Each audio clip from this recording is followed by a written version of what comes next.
Matilda. Because you being fueled by anything apart from Haribo is literally disturbing. Also, you're wearing a Care Bears t-shirt. Hey, don't ever mock the power of the Care Bears. This is a Love-A-Lot bear, by the way. Can you put on a testosterone bear one instead, maybe? Haha, hilarious, Tilly. I'm finally a joke, even to you, he said, and led me into their narrow front room. I thought you'd be really pleased at me making a conscious effort to move on from Grace. I looked at him. We hadn't talked about Grace in the longest time. Why don't you just ask out this Katherine Cooper something? Then we don't have to stalk her? Because you realise that's weird, right? Bunting. Cooper-Bunting. For a number of reasons, all of which I could explain to you if time wasn't of the essence right now. But it is with... No! 11 minutes until her arrival. Are you listening to me?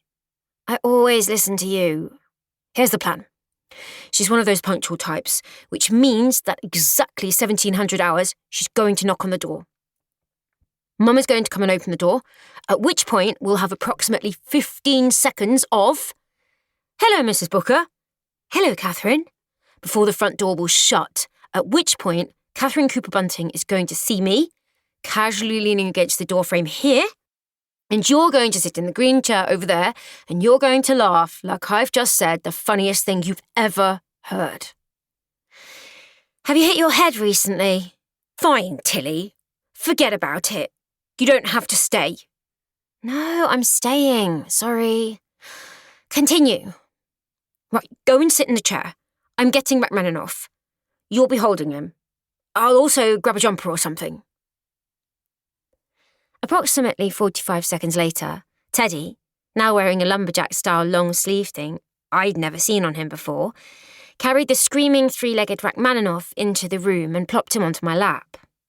The cat then proceeded to shout at me, like I had something to do with him being torn away from whatever he'd been busy with. Sorry, mate, I said, restraining him. Rachmaninoff growled and tried to bite me. Fuck off, I hissed, and held him down.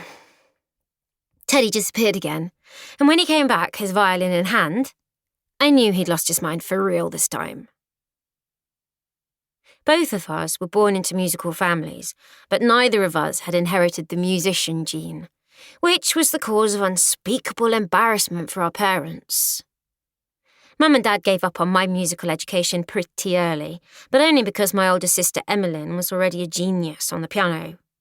But because Teddy's an only child, his parents literally didn't want to believe how utterly useless he was and made him take grade 2 violin exams when he was 12, and all the other kids were like 6. When he couldn't get through the theme tune of the Flintstones, they took him home and never spoke of it again. Teds, why this set-up?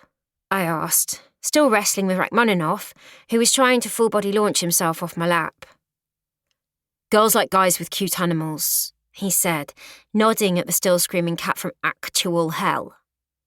And I'm here because seeing me with another woman will make me immediately more desirable, especially if that woman is clearly appreciating my company, hence why you're going to loll.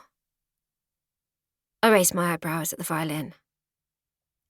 Every girl likes a musician. Also, it indicates I'm good with my hands, which, you know, is a really good quality, sexually speaking. Ew! And she absolutely doesn't have to know that I'm not a musician. What if she asks you to play together? Momentary terror washed across his cute little face, but it was all too late. Because... Knock, knock, knock. Hell and damnation! Teddy panic whispered and turned around on the spot for no reason. And you have to call me Theodore. What the fuck? I whispered back. And then his mum walked past. Hi, Tilly. Hi, Amanda. Are you all right, Teddy? His mum asked him after spotting his violin. Then she opened the front door, and the next 15 seconds played out as predicted. All hello, hello. As did the closing of the door, Katherine Cooper-Bunting's sudden presence in the hallway, and us appearing in her direct line of vision. What happened?